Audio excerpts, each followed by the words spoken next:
Just give us 1 minute, Rog. Just give it 1 minute. Come on. Can you go back there and hold it like that? Yeah, alright. Jim, come back, you're shadowing him. Okay, interview coming Back up. a bit further, Jim. I think Okay, Tony, I was a pioneer for hope. go for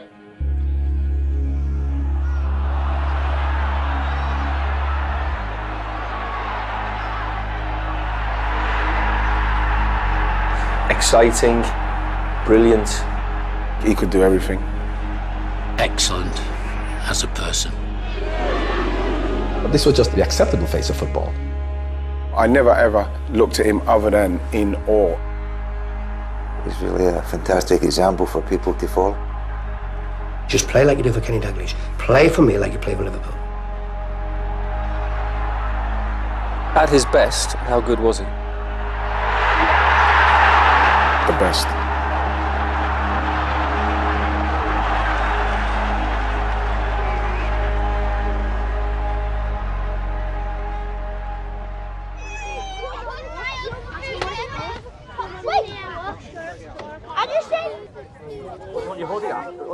What do you want it? Make your mind up. Do it soon. Want a game? I would love a game if I could play. Boys, how we doing? Where are the Evertonians? Put your hands up. Come on, I know you're hiding. Where are you? I'm going to play the ball to you. You're going to control it and turn in 1 or 2 movements, and then you're going to shoot for goal. Man United? Sorry. Where do you live? Parkgate. You live in Parkgate. Why are you supporting Manchester United? In a word or two, what does football mean to you? Apart from family, the most enjoyable time in my life. Right, whose side am I on? The blue. Blue, ready? There we go. Let's go. Over there. Move. How much enjoyment personally do you get out of doing something like this? Well, I mean, it's nice to see young kids running around. It's good to see them, you know, enjoying their football. This is my kind of football. Rugby, go on! The principle for me is to empower these young kids. Then, if you continue to develop in places like this, can grow up to play for England. Come on, down! Blues, let's go, Blues, let's go! Come on, Blues, come on, score! Come! Ready? Put it in! Let's go! High five! Who was the one biggest influence on your career? My father. Who's the captain? Nathan, you're the captain, yeah? What inspire your team, okay? Discipline. Roderick Kenrick Benedict Brinsley Barnes, known as Ken Barnes. He was a colonel in the Jamaican army. Determination, effort, commitment. Lead by example. Were you out last night? Yeah. Okay.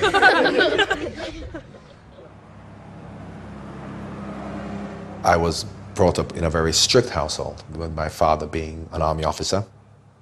My early days in Jamaica were very, very happy, but, you know, just very, very disciplined. He also played football. He played football for Jamaica, so from as long back as I can remember, he's always inspired me to play football. Well, my mum and dad will tell you because they put up football in the crib when I was about 3 years old. I used to play football by myself a lot in Jamaica growing up.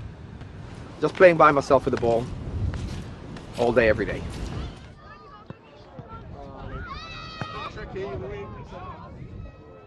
My father then got sent to England as military attaché, which was a diplomatic post for 3.5 years. Here I am, 38 years later, still here. Cold? Yeah. It's a night. So coming to England, the home of football, I was really excited because, of course, while I didn't expect to become a professional footballer, I knew I would be playing much more football.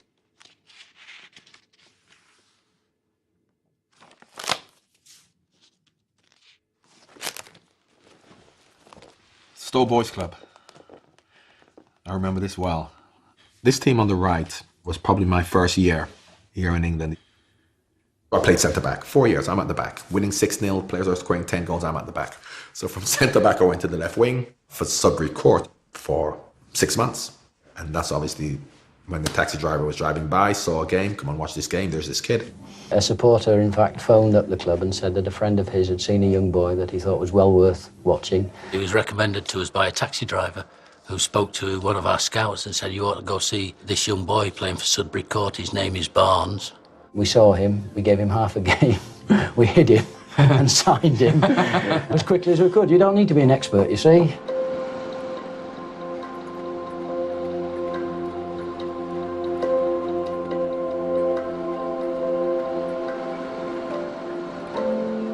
I thought I was just going to go back to Jamaica because my father had already been recalled, and I was going to go back with him. He was just 17 at the time, and of course, you worry about a boy who's only 17, being left on his own, and of course I wasn't sure whether he would make the grade at the time. So his family left, but Watford became his new family? That's correct, yeah. That was very, very important to establish that relationship with his parents. That's what he wanted to do, and of course I always encouraged him, so it turned out well for him. We gave Sudbury Court a set of shirts and a set of shorts, and then 6 years later John was sold for £900,000.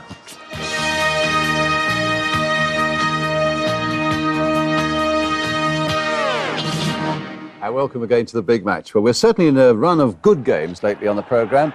The main match, Watford against Norwich City, affecting the top of the second division. There was a game at Norwich that thrust you into the limelight because it was on television. It was on the big match. Watford have this young man who's exciting the crowds, 17-year-old winger John Barnes from Sudbury Court, recommended to the club by a Watford supporter. Some recommendation that is turning out to be. I was playing against Willie Donaghy, who was a Scotland international at the time. Barnes. Well, he showed that to Donaghy. Oh, my goodness! I suppose, good things happen at the right time for me. By Barnes! We've seen enough skill from young John Barnes today. His potential is really something quite extraordinary. It's 17.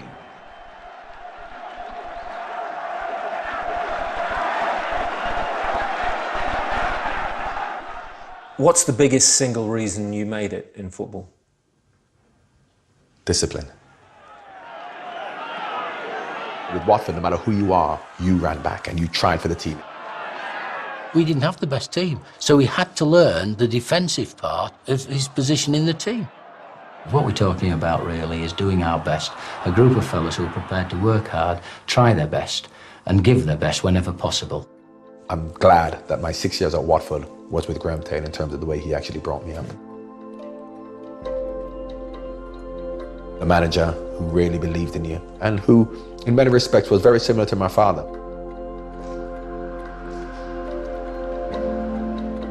The 82-83 season, where does that rank in your career? I would say apart from my probably first 3 years at Liverpool, that is probably not only the best football I played, but that's probably the happiest time of my footballing career. Dreadful mistake then by Robertson has sent Barnes in. And Barnes has given Watford the lead. Barnes. Towards Ross Jenkins. We finished second in the league. To Liverpool, which was an absolutely incredible feat. How? We finished second in the league because we had that desire and that belief, and in many respects with people telling us we couldn't do it. John Barnes is on his way here. Only Riley up with him. George Riley! A perfect cross from Barnes. They had such a direct team, but he was the creativity and the class, that bit of magic. He gave the team something extra, something special. With all of the other lads, they knew that if you give the ball to Barnesy, we might win this game.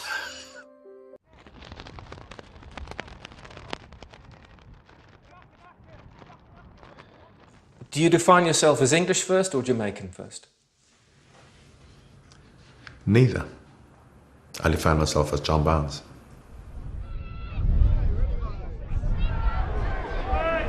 Bobby Robson passing on the instructions for John Barnes at 19. Will be his first full international. John Barnes could play for our under-21 side, and the fact that he's playing international football at senior level shows, the progress he's making and what I think about him.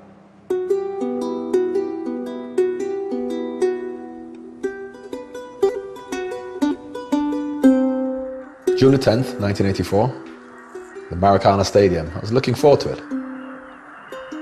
Just to be there was just magical. One of the greatest goals ever scored by an English player. Ever.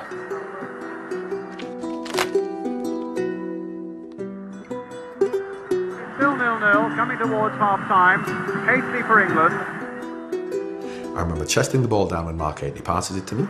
It's a good ball there for Barnes. Then, of course, I've gone on a run. John Barnes now. I remember wanting to shoot when I got to the edge of the box with my left foot, but Tony Woodcock was in the way.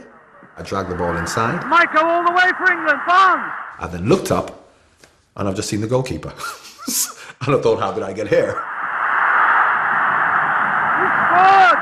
The ball's in the net, and you're thinking to yourself, that is a special, special goal, Barnesy.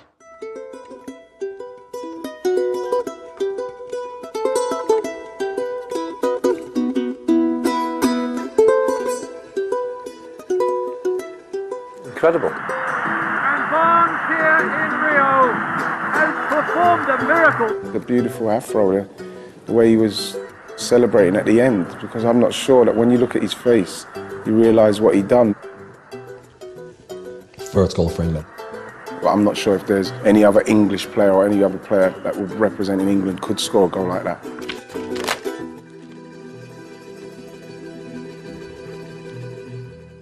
Was that goal the best or the worst thing to happen to your England career? The best thing. It was both. One, it had to be the best thing because you don't score goals like that. But two, the expectancy then of Barnesy. If you're not doing that now every game, I'm sorry, you're not playing well or you're not giving effort to it. In terms of the expectations and people saying, why do you do that every week? Yes, but would I have it any other way? Not at all. England have won it the first time they've won here at Maracanã Stadium with a stupendous goal by John Barnes right on half-time. On the plane, we had a couple of National Front members out there, and they were saying that we only won 1-0 because you'd scored the goal and stuff like that. But we ignored them. This was just the way it was, completely accepted by everyone. The abuse, the name-calling, all you could hear were the hoo-hoos, the nigger chants. When did you first encounter racism on the football pitch? Probably my first game for Watford, I would think.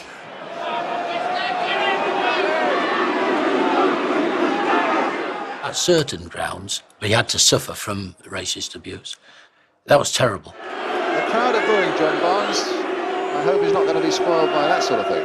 If they had a problem about John's race, it wasn't half the problem that they had with him trying to play football against them. Cleverly done from John Barnes. Brilliant goal! Is football racist? No more than anywhere else, or no less than anywhere else.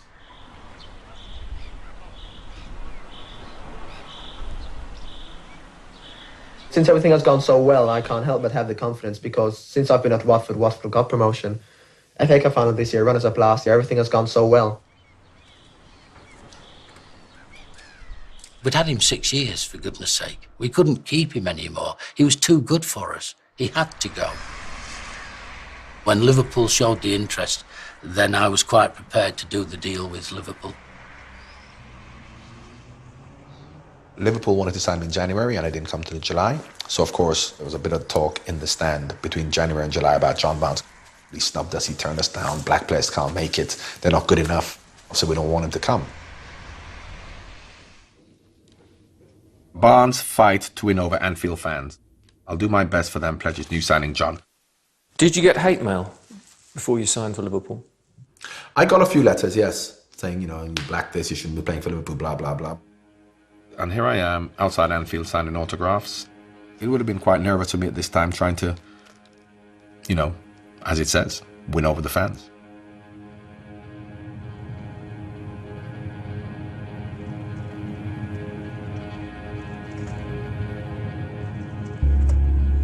Culturally, you know, where you live, you don't really see it. And then coming to Liverpool, I saw how separate the communities were.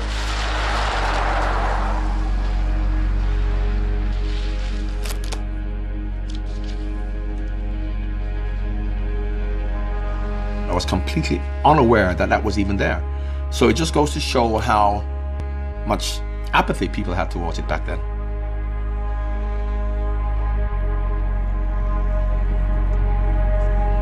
If John Barnes fails somewhere like Liverpool, I feel that puts us back I don't know how much chances we would have got ourselves, how much longer that would have taken for us to get through to that level if someone like John Barnes doesn't go to Liverpool and produce like he did.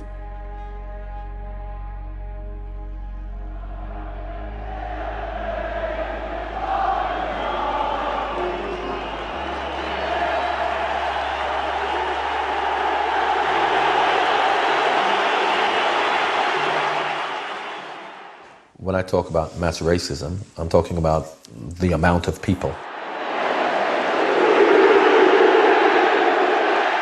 But it really seemed as if it was like the whole stadium, which was, hurling abuse. It's very hard that you've got someone here screaming stuff at you to the point where spit's coming out their mouth. They're that angry. You think that that's just blanked out. You blank it out because you're being professional and you're getting on with it. But you walk off and you're thinking about that. I had experienced it before, equally as horrific, but not in those numbers. There would have been an element who would have wanted him to fail. Oh, absolutely. Of course there would. There would have been an element who were thinking he won't be tough enough to play at a club like Liverpool. Is that what we're talking about? Absolutely what we're talking about.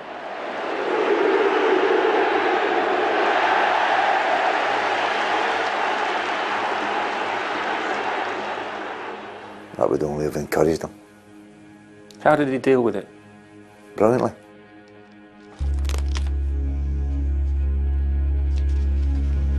It kind of looks kind of staged, as if, because the whole image of me kicking the banana looks like it's a setup. So it's a very poignant image.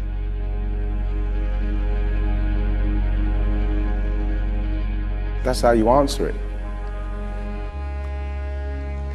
Most probably would have been able to peel it with his left foot if he saw it coming.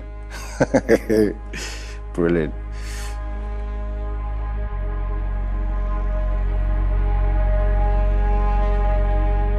In a high-profile game, this then was shocking to people who hadn't seen it.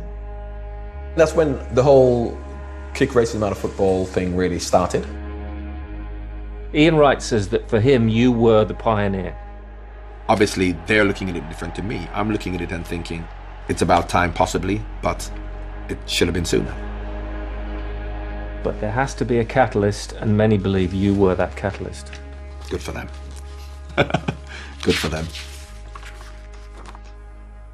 He's really a fantastic example for people to follow, the way that he conducted himself on the pitch. No matter how much hate mail he got, or no matter how much abuse he was going to receive, no one was ever going to get one over on John Barnes.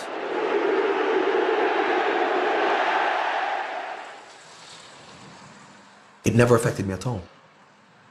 I have been a fully empowered and enfranchised young man growing up, and I would never let anyone try and disenfranchise me by throwing a banana at me. I think he tried to deal with it as a professional footballer in the right way. He used to just go out and in the end, like the same people who have made those gestures, those noises towards him, ends up clapping him off. You produce the goods. That's the way you stuff it down their throats.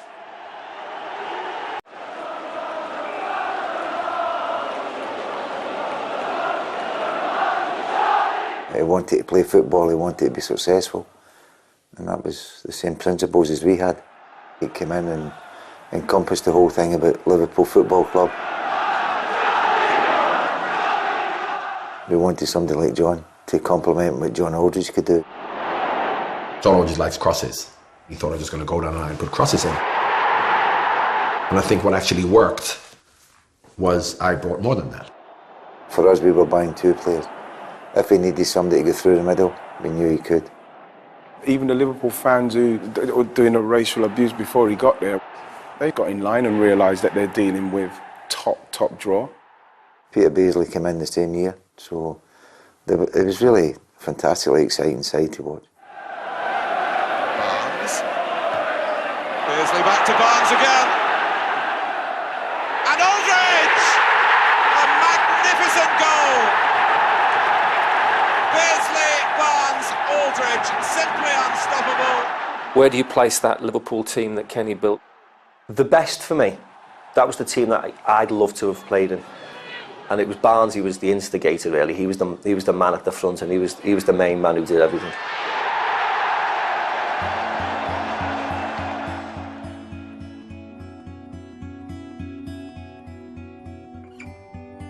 When he'd move with the ball, it was so fluid.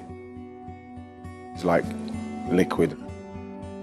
If I was playing with John Barnes, my first thought was, when I've got the ball, is to give it to John Barnes. And that's probably what his Liverpool teammates thought. Ball, Barnes. Oh, Barnes, lovely bit of play. Oh, lovely play by Barnes. Now, the little cross to finish it off. It's in there! For us, he brought poise, he brought real quality. He could go and take it up to people, go past people, play other people in. Well, Barnes showing that he can tackle as well. And pass it, we know he can do that. He could do everything. He had the pace, the crossing, the finishing. Barnes.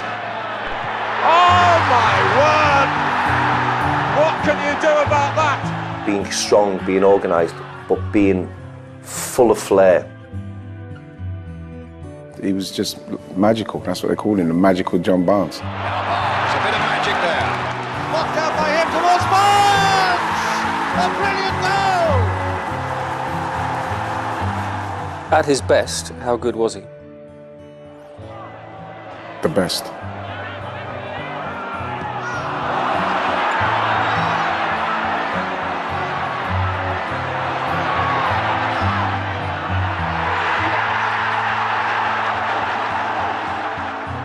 The people here, they loved him. They loved him because he was genuine and because he knew they were getting 100% honesty and commitment. This is the Players Player of the Year award, because I won the Sports Writers as well, but this is the Players Player of the Year award, which is the one you want, really.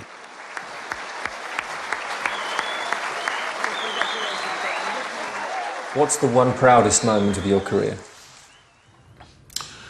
Winning the league championship. And there it is! Liverpool are the champions. And in the centenary year of the Football League, there can be no more appropriate winners.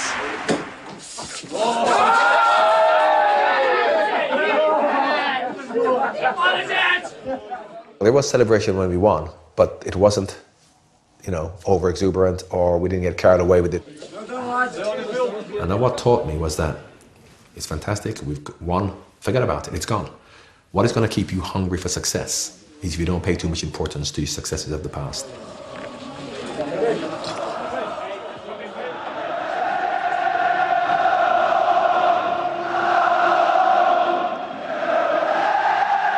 It's 100 years since English football produced an occasion such as this. The teams occupying first and second place in the championship. Head to head, the last match of the season for the league championship. What's the one biggest regret of your career? Not taking the ball in the corner against Arsenal. May the 26th, 1989, Liverpool versus Arsenal. Last game of the season. Liverpool can lose 1-0 to win the league. And Smith! And Arsenal have scored!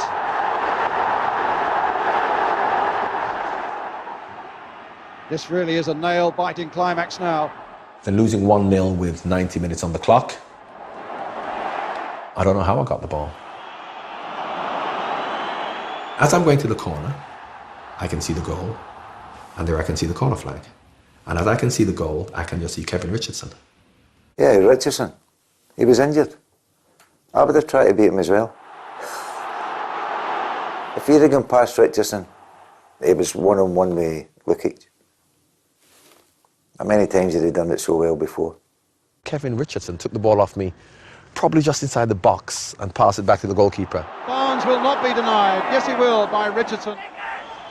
But he picked it up, threw it out to Lee Dixon in the right-back position. I was obviously not there. I was a left winger, so that's where I should have been.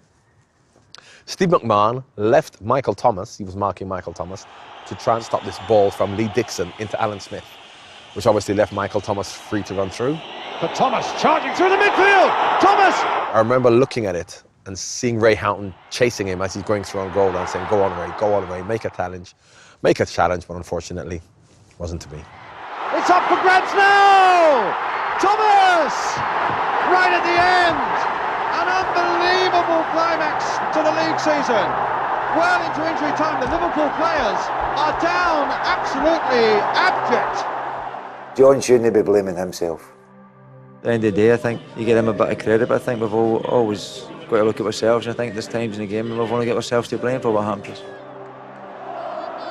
Yeah, we were disappointed, but you can't have everything in life. And for us, although we'd have loved to have won the league, the FA Cup was a big one that year because of what it meant to the families of the people who'd lost somebody at Hillsborough.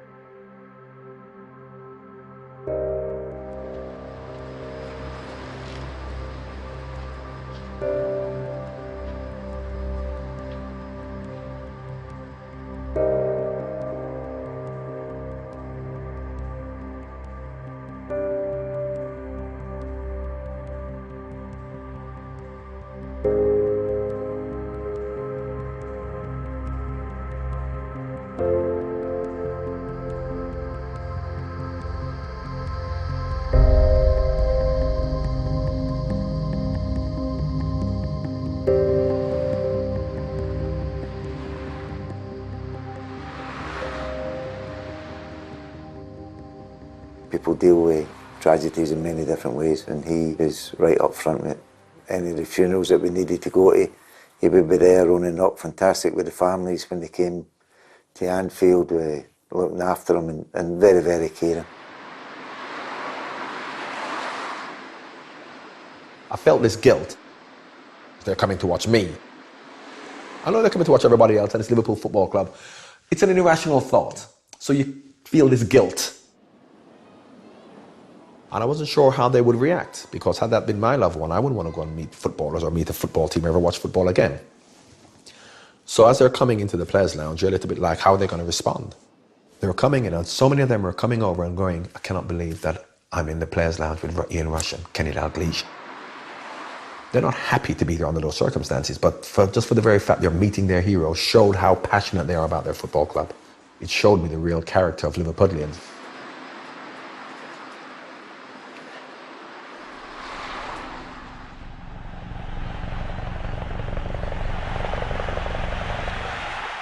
The decision was then given to the fans and the family as to whether we thought we should continue. And the decision they came back with was, yes, we have to play.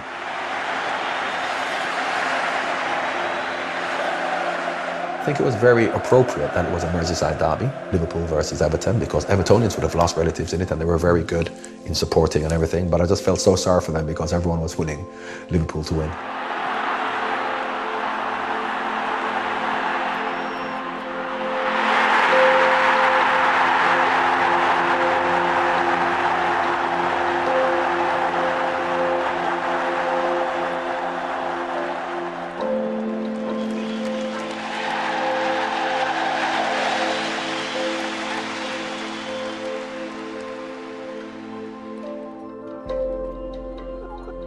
Fabulous, okay. Let's go, come on. Oh! Jimmy, what happened? Good try, Jim, give me a high five. Right, that'll do. Thanks, boys. I'm off, it's too cold. And they wouldn't pass to me, I'm not playing anymore. What's your one biggest strength? Humility. What's your one biggest weakness? Humility. I've always had football in perspective. Football is your job, and I love it, and I love doing it, and it's very important. But, you know, there are more important things. Thank you very much, Ron. It has been a real pleasure to meet you. It's been a pleasure for me too, sir. Yes, good. I'm very happy that, feel honored that you should put aside your busy schedule and find time to talk to us. Nothing could have been more urgent than to come and see you, Mr. President. Thank you. I got the ultimate amount of respect for the way he is and the way he thinks, you know, deep man for me. Excellent as a person, yeah, and that is vital for me when you're signing footballers who happen to be footballers. What are they like as people? And John was first class.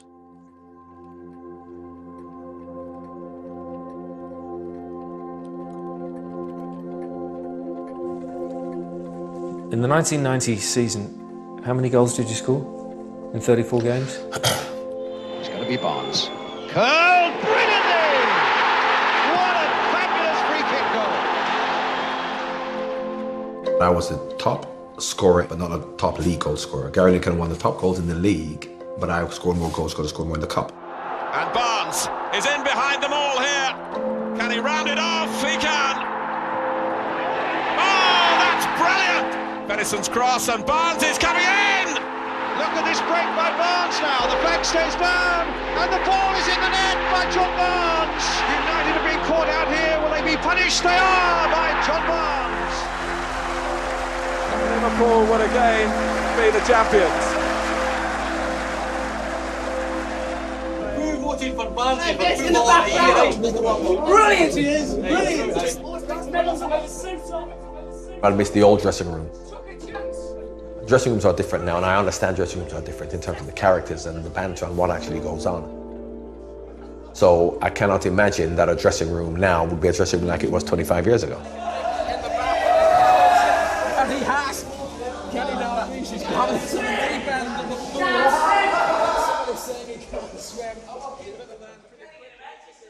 Would you have imagined when you won the title that Liverpool wouldn't win another one? Not at the time, absolutely not. Absolutely not.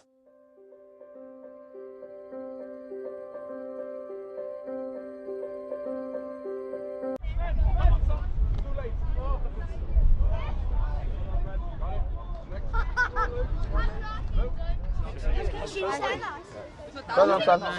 Smile. Hop along, Cassidy. Come on, Hoppy. Yeah, you should be in a boy band. Well done, boys. You're too good looking to be a football team. West Kirby Wasps need some more ugly players. You're too good looking, you boys. You'll never make it.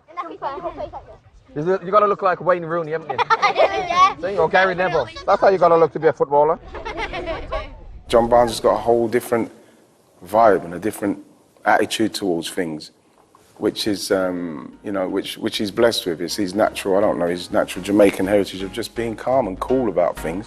You got to hold and give, but do it at the right time. You can be slow or fast, but you must get to the line. And they'll always hit you and hurt you. Defend and attack, there's only one way to beat them. Get round the back, so catch me if you can, cause I'm the England man. There you go, that's it. Goes on for a bit longer.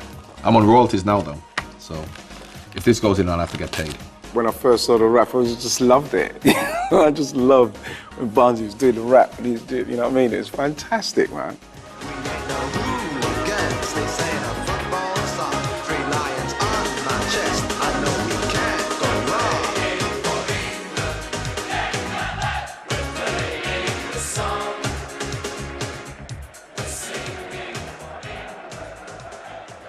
Barnes.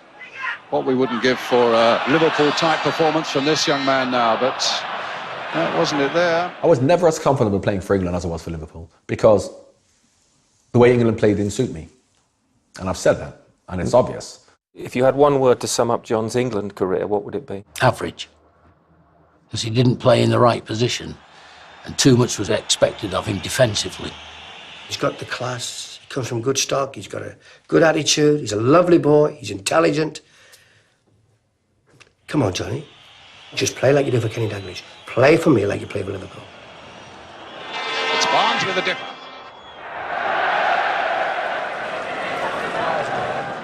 You know, people will always point to the player and blame the player for maybe not performing on a certain stage.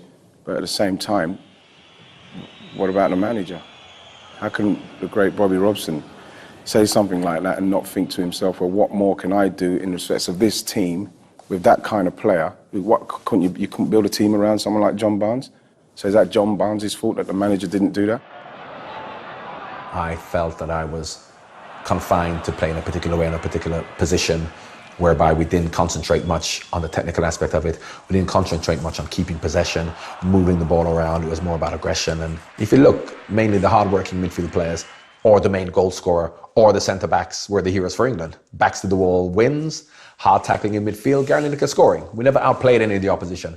I would love to be playing now because it's all about the technique and the skill and keeping the ball and the flair, whereas back then that's not what it was. Pearce had to drive it in early. Our Barnes! Oh, fantastic! Brilliant goal! What a goal! You know, when you speak of iconic England players, he should have certainly been in that list. He should have been the best outfield player, the most exciting English player that we've had, definitely.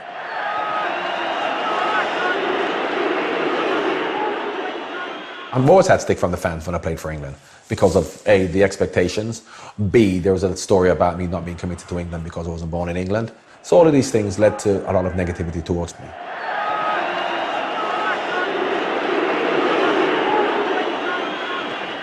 Was it also to do with his, in inverted commas, lack of commitment, which had been questioned? Well, they should not have questioned his lack of commitment.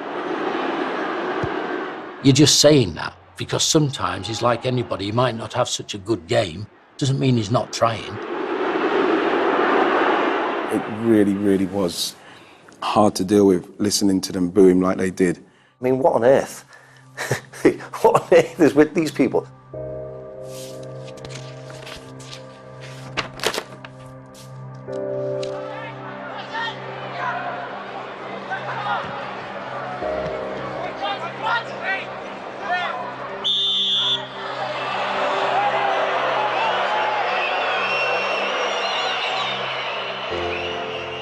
Explain what happened to you on the eve of Euro 92. I would have been 28. Should have been coming into my prime. And then I ruptured my Achilles tendon. Barnes tears Achilles and is out for a year. And there's the picture of me lying there in agony, and I remember it. If you look at the size difference now between the right and the left one, there's the left one. You can see the difference in size.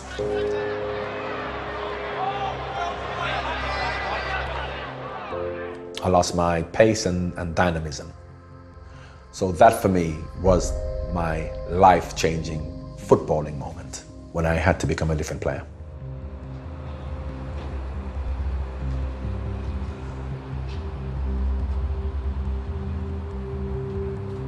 It took me a long while to really realize that I wasn't the player that I actually was physically anymore. For a player of Barnes' ilk, it just stops them being, you know, truly, truly, truly great. He morphed into this, you know, leader of the team. He was the best player we had. You know, we all looked up to him, really.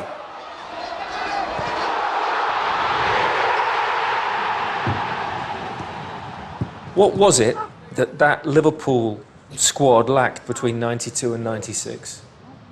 We had so much talent and so much ability, but you need more than talent and ability. You need to have the right dedication, the right discipline, the right professionalism.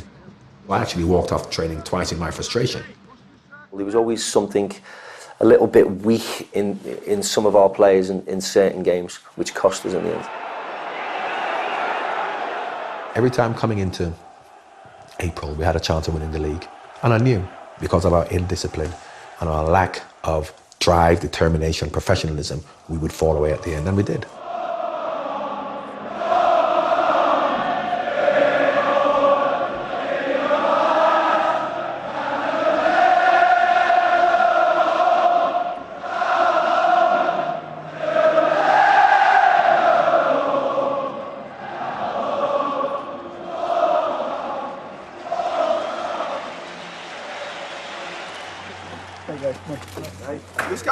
Yeah. See, I can tell you. I'm surprised you weren't there first. I was asked by the directors at Celtic for some names. I gave them John's name.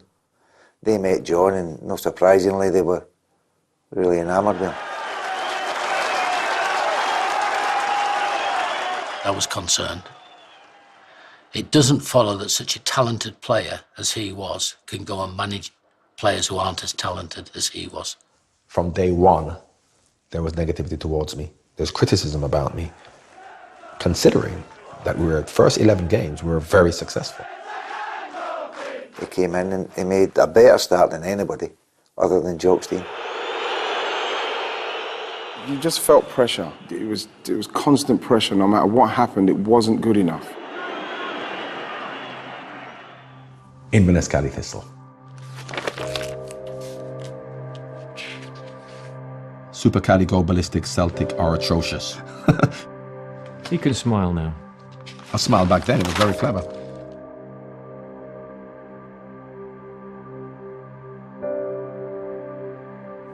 obviously they lost, and there were some people outside that showed a bit of disconcern, and the board said they wanted John to go.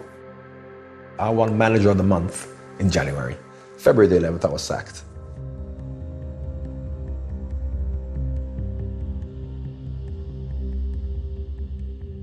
Was it too much too soon?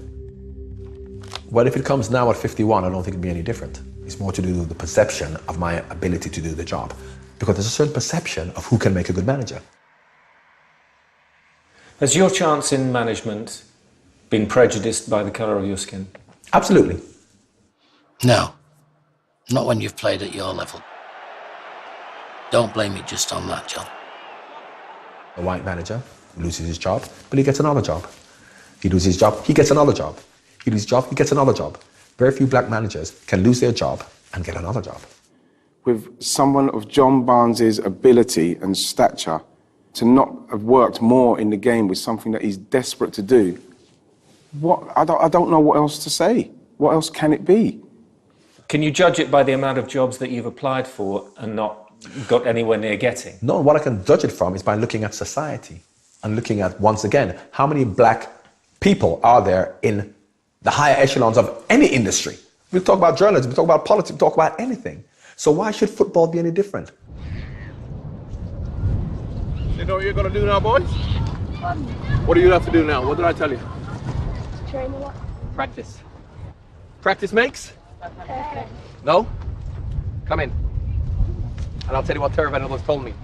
I really feel sorry for him because I thought that Celtic would have been a brilliant job for him to start his managerial career. What Terry Venables will tell you, which is better than practice makes perfect, is practice makes permanent. I don't think he got the chance, really. I don't think he got the chance. So correct practice is important. So what does practice make? Permanent. Good boys. Off you go.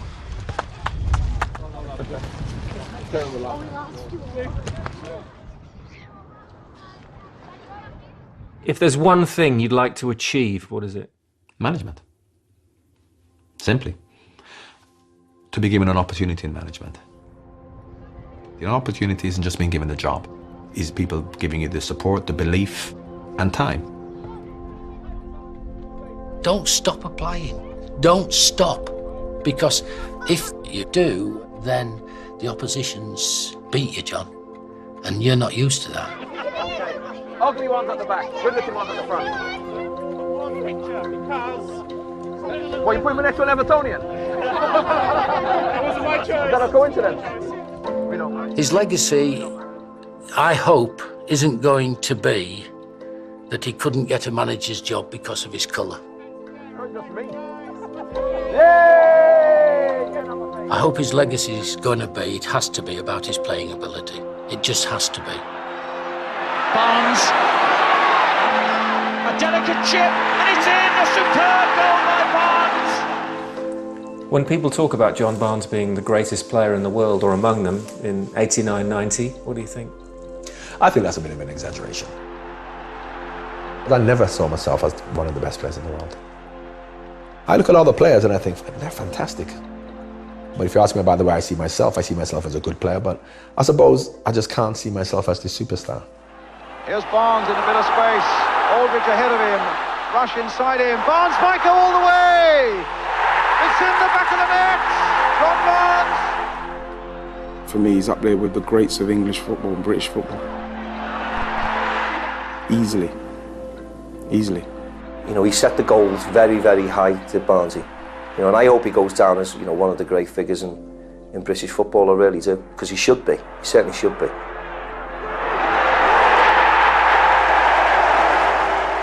What would you like to be remembered for?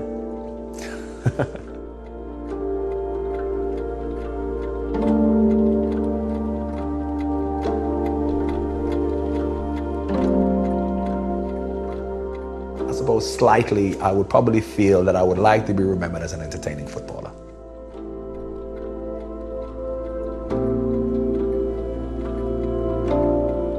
He'll be remembered and revered at Liverpool for his performances on the pitch, for what he did, for the defences that he ripped up.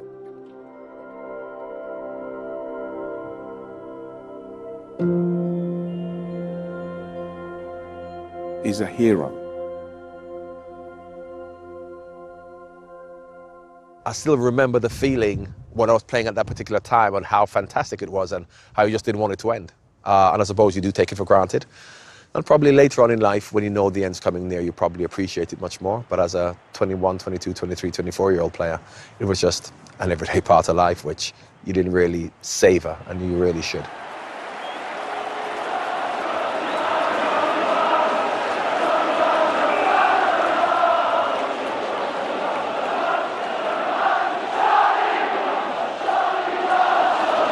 Another top sports star gets the Sports Life Stories treatment next Tuesday night at 10.